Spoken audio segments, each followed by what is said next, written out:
للنبي الكريم وأصحاب الكرام وإلى أرواح المسلمين والمسلمات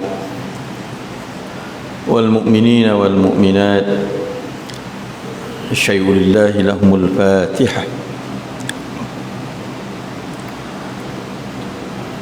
أعوذ بالله من الشيطان الرجيم.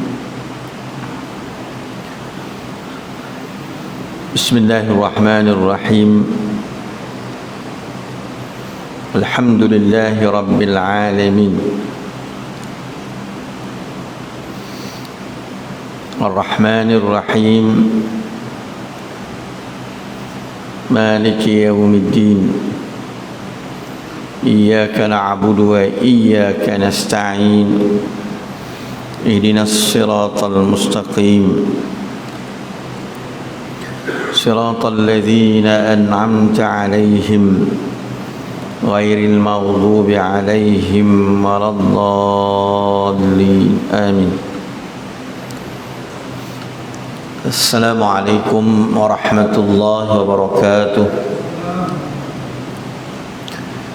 بسم الله الرحمن الرحيم. الحمد لله نحمده ونستعينه ونستهديه ونستغفره ونعوذ بالله من شرور أنفسنا ومن سيئات أعمالنا. من يهده الله فلا مضل له ومن يضلل فلا هادي له. أشهد أن لا إله إلا الله وحده لا شريك له وأشهد أن سيدنا ونبينا محمدا عبده ورسوله. اللهم صل وسلم وبارك على محمد إمام المتقين وقائد الدعاة المجاهدين وعلى آله وأصحابه ومن نصره إلى يوم الدين. سبحانك لا علم لنا إلا ما علمتنا إنك أنت العليم الحكيم. رب اشرح لي صدري ويسر لي أمري واحلل عقدة من لساني يفقه قولي. ولا حول ولا قوة إلا بالله العلي العظيم. اللهم اجعلنا من الذين يستمعون القول فيتبعون أحسنه. اللهم أجرنا من النار. اللهم أجرنا من النار. اللهم أجرنا من النار. Allahumma amin. Yang saya hormati arisan pegawai masjid, ahli-ahli dan kuasa karya, muslimin, muslimat, para jamaah yang dirahmati Allah sekalian. Alhamdulillah, marilah sama-sama kita panjatkan kesyukuran kehadrat Allah Subhanahu wa ta'ala yang mengizinkan kita untuk Ya, sama-sama berada di dalam rumah Allah pada malam ini, mengizinkan kita untuk kita beriktikaf. Mudah-mudahan keberadaan kita dalam rumah Allah mendapat limpahan rahmat dan pengampunan daripada Allah Subhanahu wa taala. Muslimin dan muslimat dirahmati Allah sekalian, sambungan kuliah kita pada malam ini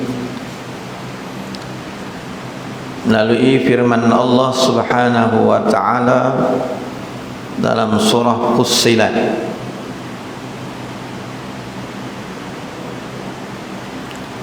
Kita sambung dan kita ulang sikit di muka surat 26, itu ayat yang ke-34. Allah berfirman, a'udzubillahi minasyaitonir rajim, wa la tastawil hasanatu walas sayyi'ah idfa' billati hiya ahsan fa idzal ladzi bainaka wa bainahu adawatun ka'annahu waliyyun hamim wa ma yulaqaha illa alladhina sabaru wa ma yulaqaha illa zu hazzin azim wa imma yanzaghannaka minasy syaitani nazghun fasta'iz billah innahu huwas sami'ul alim. Wala tastawil hasanatu walas sayyi'ah, dan tiada bersamaan kebajikan dan tiada bersamaan kejahatan. Yani kebajikan dan kejahatan ada kecil besar.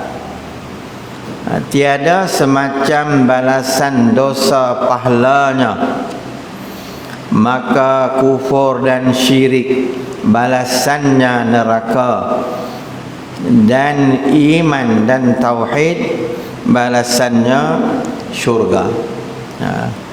Maksudnya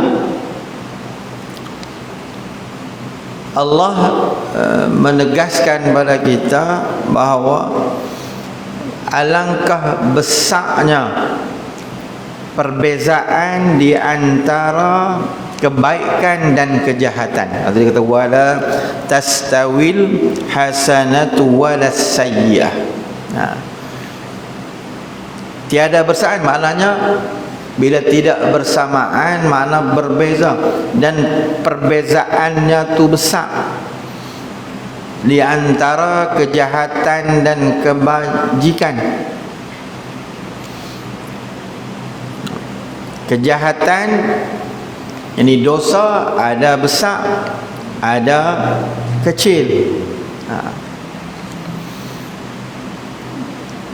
Dan balasannya terhadap kebajikan dan kejahatan ini, beza yang membezakan ialah pelaku-pelaku kejahatan. Orang yang buat kejahatan ini, apa dia kejahatan yang besar sekali? Dia kata kufur dan syirik kepada Allah Subhanahu wa ta'ala. Itu paling besar lah.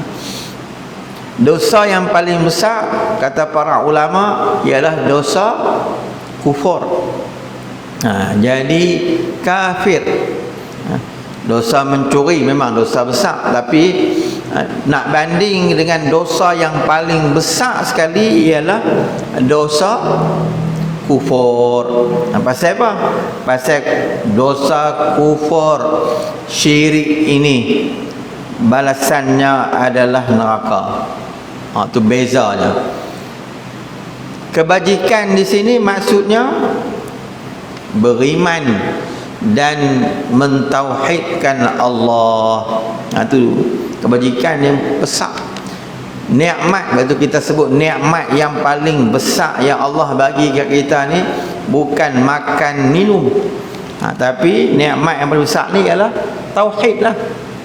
Kita beriman kepada Allah, kita mentauhidkan Allah, kita mengesahkan Allah. Kerana yang memisahkan kedua-duanya, orang yang kufur ataupun kita sebut kafir ni, syirik ini, balasan mereka adalah neraka. Sedangkan balasan untuk orang yang beriman, orang yang mentauhidkan Allah, balasannya adalah syurga. Itu nikmat yang Allah bagi kepada kita.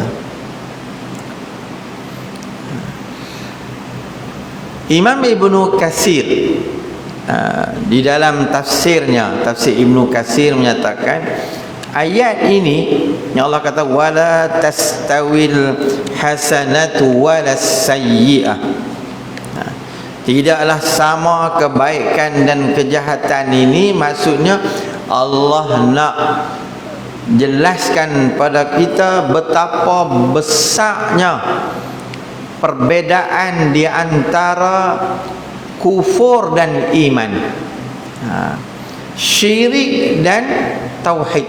Itu besarnya.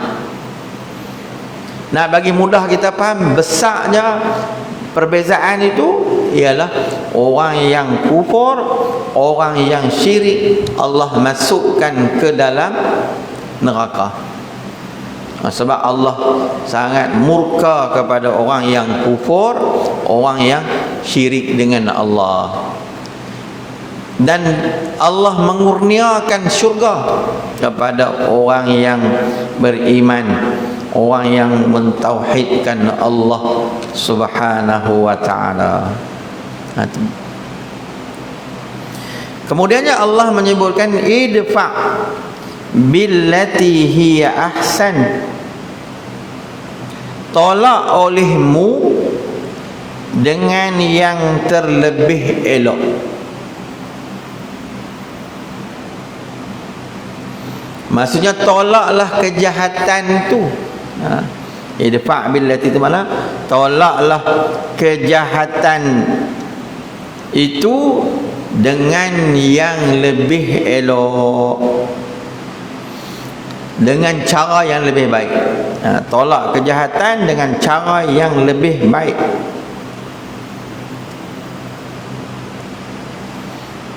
Yani tolak kejahatan yang dikerjakan pada satu tempat itu dengan dikerjakan kebajikan di tempat itu pula.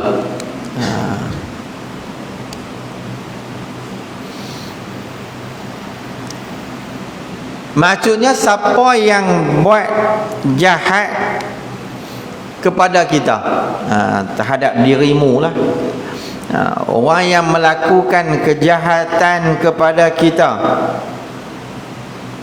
maka tolaklah kejahatan yang orang buat pada kita tu dengan cara yang lebih baik kepada orang yang buat jahat. Ini sesuai dengan Nabi kata, ahsin ila man asaa ilaik. Itu ada sebuah hadis yang Nabi kata ahsin ila man ahsana ilaik, buat baiklah kepada orang yang buat baik kepada kamu. Itu biasalah kita, orang buat baik kita buat baik kepada dia.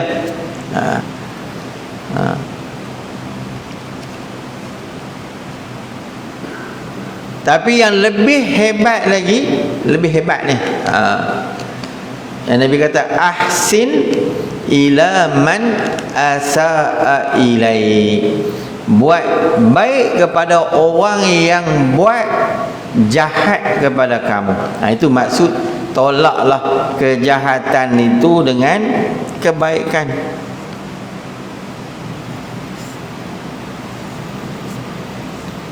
Waktu Sayyidina Umar radhiyallahu anhu Amirul Mukminin Sayyidina Umar pernah kata dalam sebuah asarnya, dia kata hukuman yang paling baik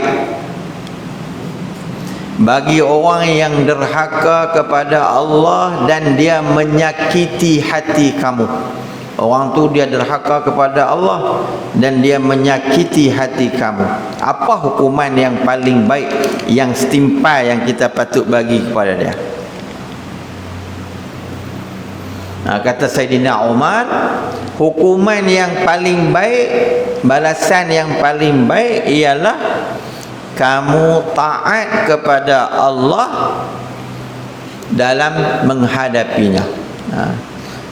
Ini disebutkan oleh Imam Ibn Katsir dalam tafsirnya. Dia kata, kalau Sayyidina Umar kata, kalau orang tu dia buat jahat kepada kita, jahat ni adalah perbuatan derhaka lah. Orang yang buat jahat kepada kita ni maknanya dia telah menderhakai Allah Subhanahu wa ta'ala, sebab Allah suruh buat baik. Innallaha ya'murukum bil adli wal ihsan. Allah memerintahkan kamu buat berlaku adil dan berlaku kebaikan. Tiba-tiba dia buat jahat pada kita. Macam mana kita nak berdepan dengan orang yang macam ni?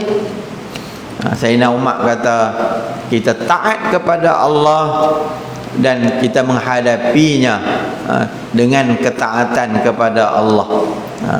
Itu maksud idfa billati hiya ahsan. Tapi nak buat ni susah lah kan. Orang buat jahat pada kita kan, orang fitnah kita, orang maki kita, orang cerita keburuk kita, orang macam-macam lah orang buat kita, tapi kita balas dia dengan kebaikan. Yang ni maqam yang tinggi lah. Lepas tu Al-Quran kata idfa billati hiya ahsan, tolak olehmu dengan terlebih elok, yakni tolak kejahatan yang dikerjakan pada setempat itu dengan dikerjakan kebajikan. Orang buat jahat, kita buat baik kepada dia.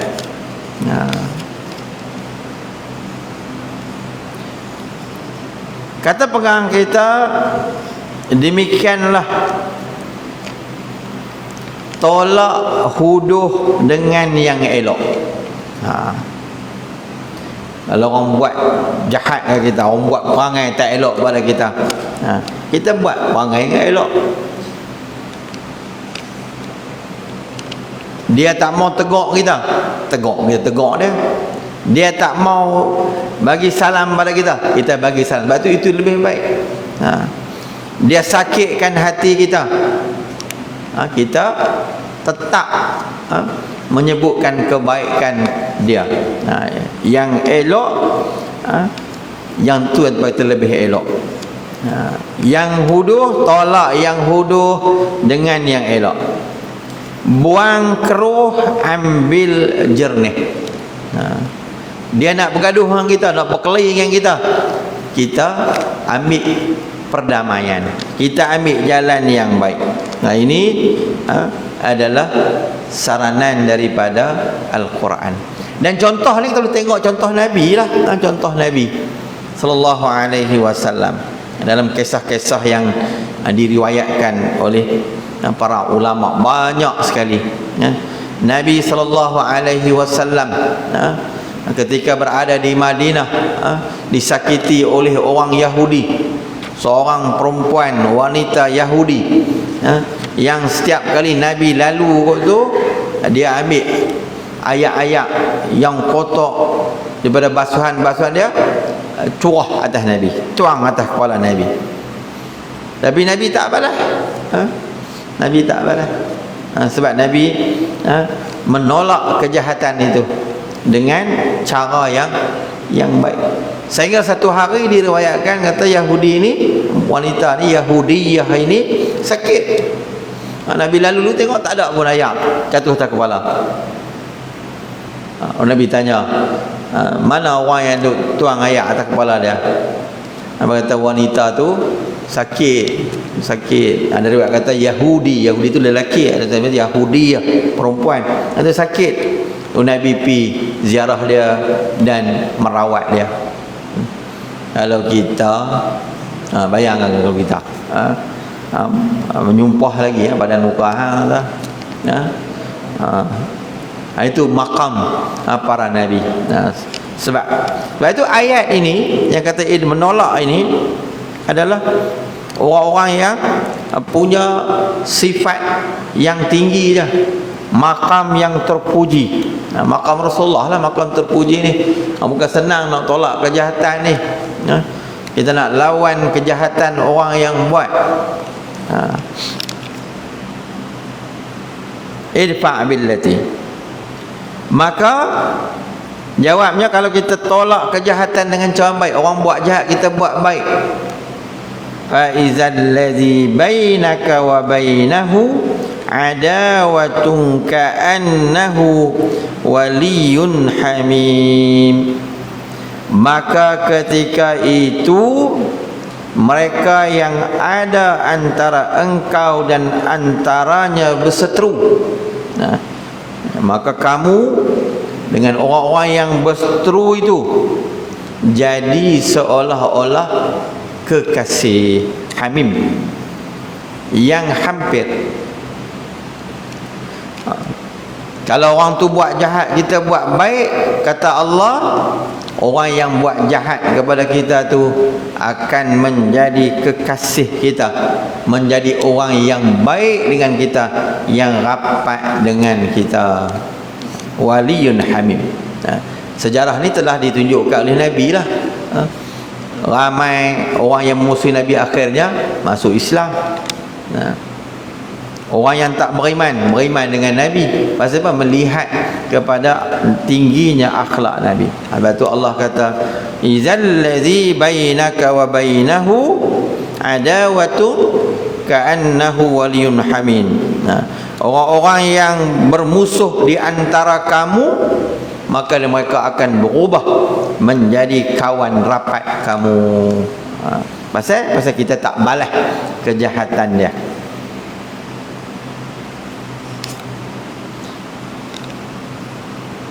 Maka ketika itu mereka yang ada antara kamu dan antaranya berseteru itu jadilah seolah-olah kekasih yang hampir.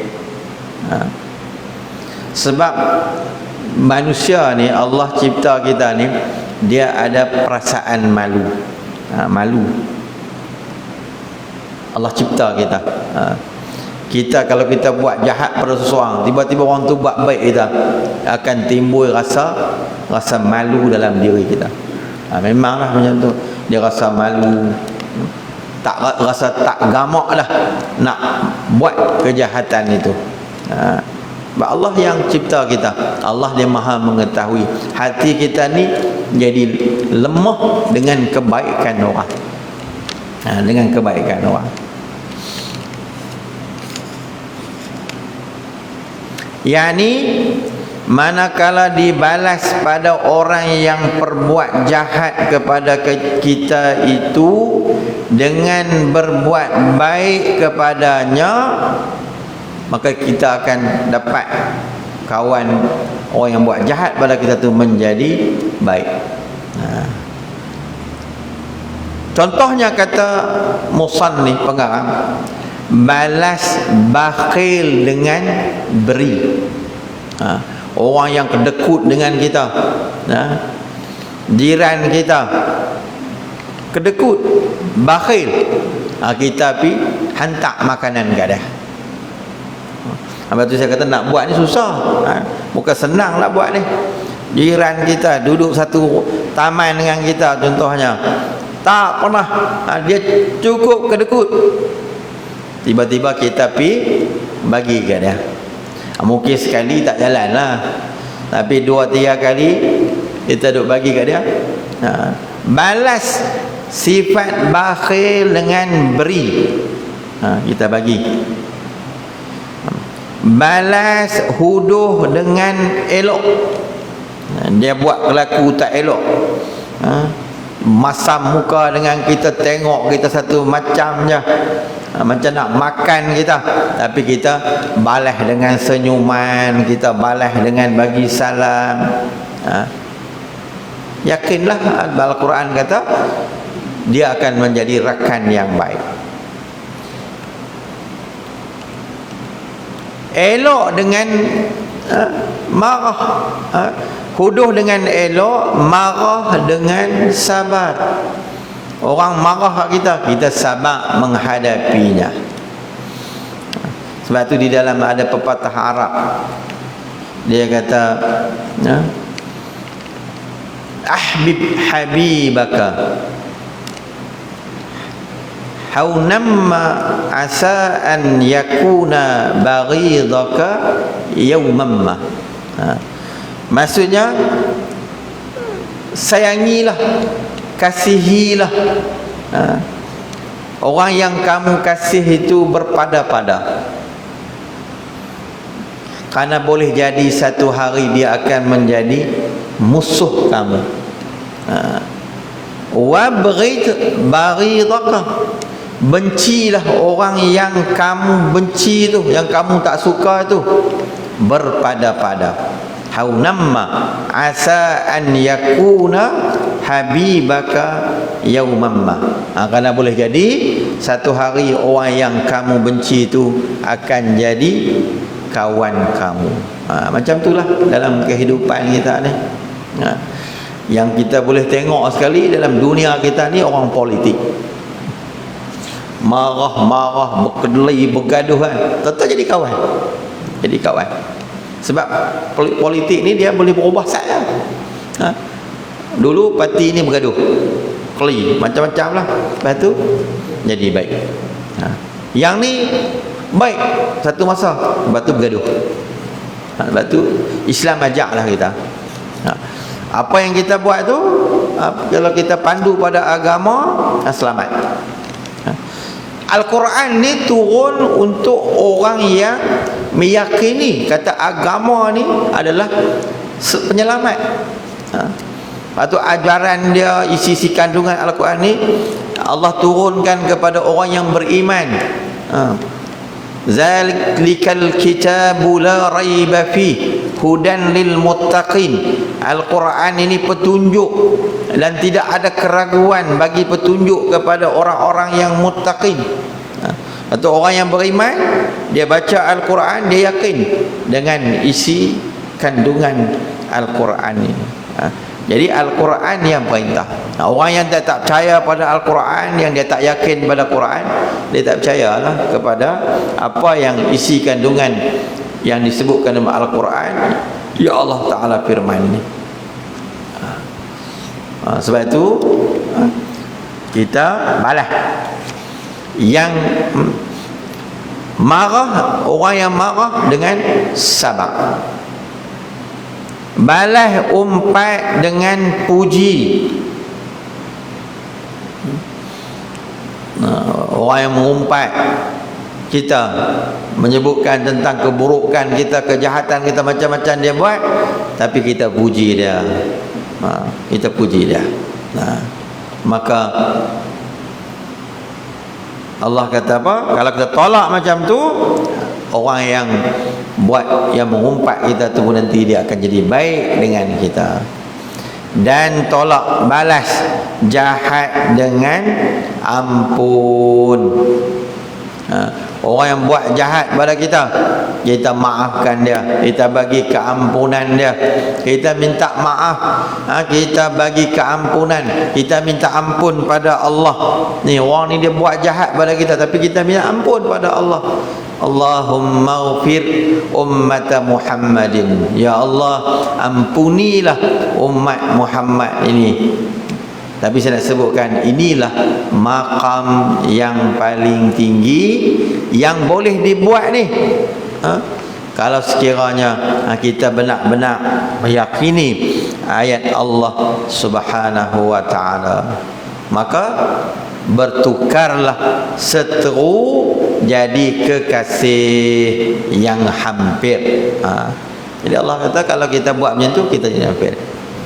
Siapa yang akan dapat macam ni? Lalu Allah kata wa ma yulaqqaha illa allazina sabaru, dan tiada bertemu akan dia balas baik itu melainkan segala mereka yang sabar atas kejahatan yang diperbuat atasnya. Orang-orang yang boleh mewarisi sifat-sifat baik yang Allah anugerahkan ni ialah untuk orang-orang yang sabar saja. Orang yang tak sabar memang tak dapat. Sebab sabar ni bukan mudah. Kita sebut sabar ni satu perkataan yang hurufnya pendek, tapi nak buat dia susah. Nak buat dia memang susah. Kita duk kata sabar pun mai Allah uji kita dengan satu hilang sabar. Kadang-kadang kan kita duk kata kalau kita anak orang lain lah, misalnya anak orang lain, Allah ujilah anak orang lain kena jadi perangai tak elok, kita kata apa dia, sabar kata ni ujian tu kena kat kita. Kita pun hilang puja, kita pun hilang puja. Dalam duk kata sabar tu, sebab sabar ni bukan senang. Itu para ulama kata sabar ni satu perkataan yang mudah disebut tapi paling susah nak buat. Sabar ni, sebab tu Allah katalah wa ma yulaqqaha, mana Allah menafikan tiada bertemu akan dia balasan baik tu. Tak ada orang yang boleh dapat tu kecuali orang yang sabarnya. Orang yang tak sabar dia tak akan berjumpa. Nak dapat syurga orang yang sabar, nak dapat syurga, bukan nak dapat kedudukan istimewa di akhirat nanti orang yang sabar. Sebab itu para nabi, para rasul, Allah bagi anugerah pada mereka ni sifat yang paling tinggi, sabar dia paling tinggi. Yang paling tinggi di kalangan rasul tu disebut nama rasul ulul azmi. Kama sabara ulul azmi minar rasul, kata Allah, seperti mana sabarnya rasul-rasul yang digelar sebagai ulul azmi. Sabar. Para rasul uzmi ni bukan saja dihalau daripada kampung, daripada negeri mereka, diancam, dibunuh, macam-macam, tapi mereka tinggi sabarnya. Lepas tu mereka dapat anugerah yang tertinggi, syurga, makam yang terpuji. Jadi nak sabar ni, nak contohi para nabi ni memang susah. Wa ma yulaqqaha illa zu hazzin azim, dan tiada bertemu dengan dia. Allah sebut dua perkara. Yang pertama, orang yang akan dapat kebaikan itu ialah orang yang sabar. Yang kedua, orang yang zu hazzin azim, orang yang beruntung dengan pahala yang besar, yang ikhlas hatinya di atas segala perbuatan itu, bahawa semuanya datang daripada Allah Subhanahu wa ta'ala. Zu hazim ini kata para ulama tafsir, iaitu orang yang mempunyai kebahagiaan yang besar, iaitu kehidupan di dunia dan kehidupan di akhirat. Dapat nikmat dunia, dapat nikmat akhirat. Kemudian Allah sebut wa imma yanzaghanna kaminas syaitan, yanzaghanna, bukan yanzaghinna, ada baris yanza, wa imma yanzighanna, maksudnya wa imma yanzaghannaka minas syaitani nazghum fasta'iz billah. Dan jika mempermaling akan dikau daripada syaitan itu oleh yang mempermaling, mempaling, maka minta berlindung olehmu dengan Allah Ta'ala. Jika syaitan mengganggumu, nazrun, dengan satu-satu gangguan, mana dia memalingkan kamu, memesongkan kamu daripada jalan hidayah, jalan kebenaran, maka kita kena minta berlindung daripada Allah Subhanahu wa ta'ala.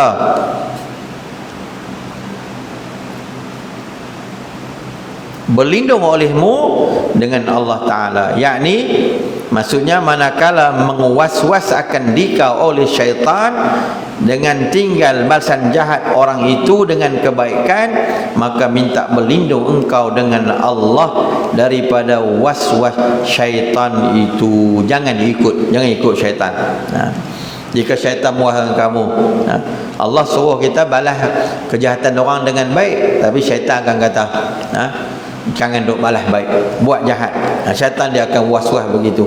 Maka kata, jangan ikut syaitan itu. Minta berlindunglah kamu dengan syaitan. Minta berlindunglah kamu dengan Allah Subhanahu wa ta'ala daripada tipu daya syaitan. Lepas tu dalam sebuah hadis Nabi ada menyebutkan, dalam baca doa, Nabi kata baca doa, Nabi ajak para sahabat, a'udzubillahi samiil alim minasyaitonir rajim min hamazihi wa nafthihi wa naghsihi. Aku berlindung kepada Allah daripada syaitan yang direjam, dari godaan syaitan yang direjam itu, yaitu bisikannya, godaannya dan rayuannya. Syaitan dia pandai. Syaitan ni makhluk yang Allah bagi keistimewaan kepada dia untuk memesongkan kita sampai hari kiamat. Jadi kita ni minta aja perlindungan daripada Allah Subhanahu wa ta'ala daripada godaan syaitan. Jika mempermalingkan kamu, jika syaitan itu mengajak kita buat sesuatu kejahatan, kita kata a'udzubillahi minasyaitonir rajim. Syaitan timbulkan was-was dalam kita ni, dalam diri kita, a'udzubillahi minasyaitonir rajim. Syaitan bisik kepada kita sesuatu perbuatan jahat, dia kata perbuatan jahat ni baik, a'udzubillahi minasyaitonir rajim. Syaitan bisik hak orang, kita jadi suka, kita jadi suka bila tengok orang, kita jadi suka, kita nak buat, kita nak ambil, a'udzubillahi minasyaitan. Itu maksudnya, wa imma yanzaghannaka minasyaitan nazghun fasta'iz billah.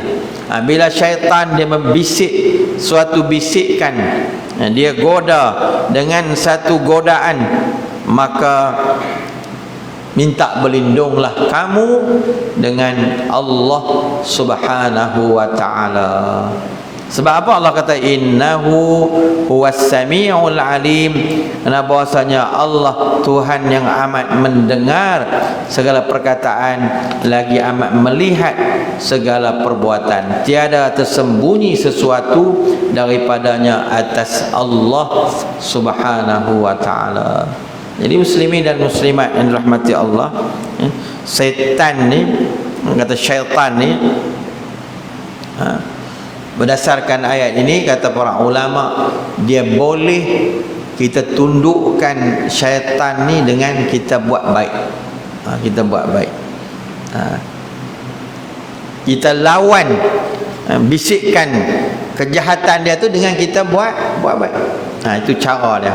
Sebab tu Allah kata, bila kamu digoda dengan satu godaan oleh syaitan, fasta'iz billah, maka berlindunglah kamu, minta tolonglah kamu, perlindungan dengan Allah Subhanahu wa ta'ala. Allah menjauhkan daripada godaan itu. Dan dalam Al-Quran sendiri menyebutkan beberapa peristiwa yang besar. Syaitan, iblis ni, syaitan dan iblis kuncu-kuncunya. Kisah pertama Nabi Adam. Sayyidatina Hawa, Allah uji. Nabi Yusuf, Allah uji. Nabi Yusuf. Nabi Sulaiman pernah diuji. Bila Allah kurniakan kepada Nabi Sulaiman, hasil berdoa Nabi Sulaiman, Nabi Sulaiman minta kepada Nabi Sulaiman minta supaya Allah kurniakan satu kerajaan yang Allah tak kurniakan kepada orang lain, tak bagi pada orang lain. Akhirnya Allah bagi. Allah bagi. Allah uji. Ada antara disebut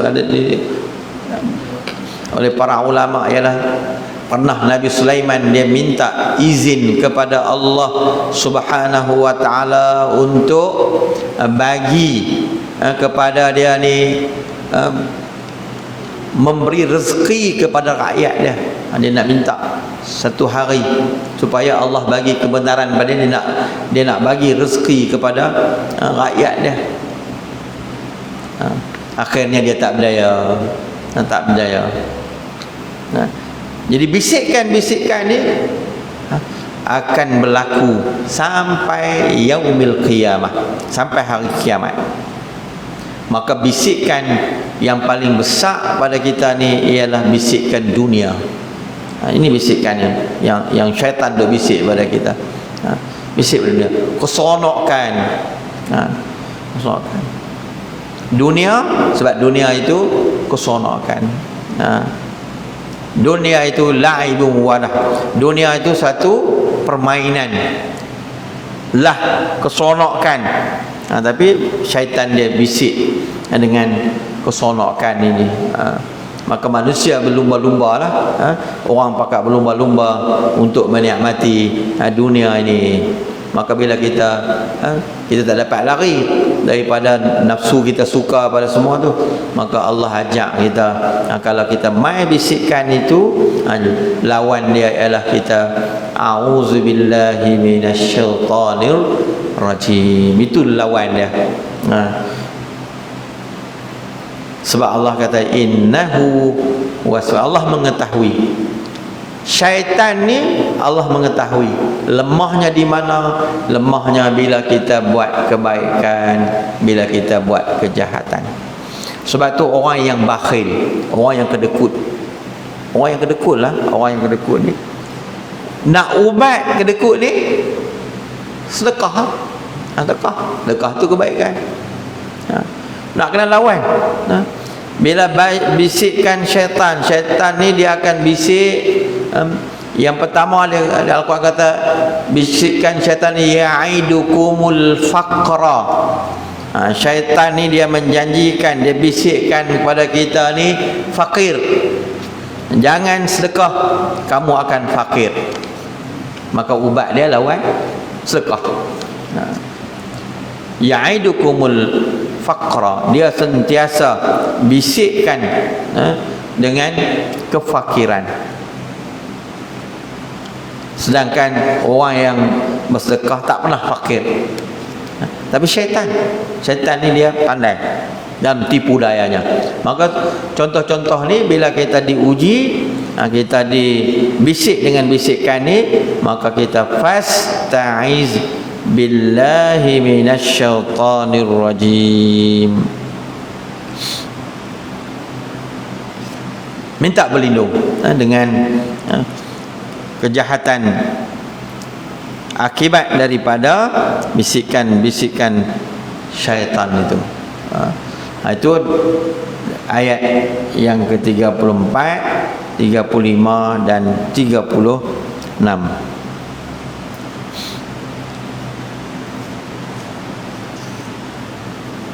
Dan tak kala selesai Allah Subhanahu wa ta'ala daripada mahasinul a'mal, keelokan segala amalan yang dilaku antara hamba dengan Tuhan,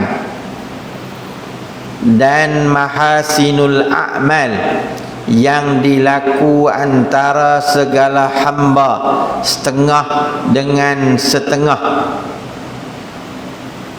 Jadi ayat yang sebelum ni itu ayat 1 sampai ayat 36 tu adalah ayat-ayat yang menyebutkan tentang mahasinul amal, amal-amal kebaikan yang antara kita dengan Allah Subhanahu wa taala, dan amalan kebaikan di antara kita dengan manusia. Lalu ayat yang berikutnya itu ayat yang ke-37 ni, Allah membentangkan kepada kita dalil keesaannya dan kekuasaannya. Bermula daripada wa min ayatihil lailu wan naharu wasyamsu wal qamar. Ayat tu nanti kita akan sambung baca dia. Jadi ayat daripada tu, ayat daripada 1 sampai ayat yang ke-36 ni semuanya Allah menjelaskan tentang inilah jalan-jalan petunjuk yang Allah bagi kepada orang-orang yang beriman. Maka kita ni Allah dah bentangkan kepada kita, inna hadainahu sabila imma syakiran wa imma kafura. Sungguhnya kami bagi petunjuk kepada kamu jalan, sama ada kamu ni orang yang bersyukur sama ada kamu kufur. Orang yang bersyukur memilih jalan agama, orang yang kufur menolak ajaran agama. Jadi kita mohon pada Allah, Allah kekalkan kita istiqamah dalam melakukan amalan kebajikan. Jadi kita tangguh dulu setakat itu. Wallahu ta'ala alam. InsyaAllah kita diizinkan kita sambung pula pada malam esok insyaAllah dengan ayat di surah Fussilat ni, ayat yang ke 37 dalam kuliah kita yang akan datang. Wallahu ta'ala alam. Al-Fatihah. A'udzu billahi minasyaitonir rajim. Bismillahirrahmanirrahim. Alhamdulillahi rabbil alamin. Ar-Rahmanir Rahim. Maliki yaumiddin. Iyyaka na'budu wa iyyaka nasta'in. Ihdinas siratal mustaqim.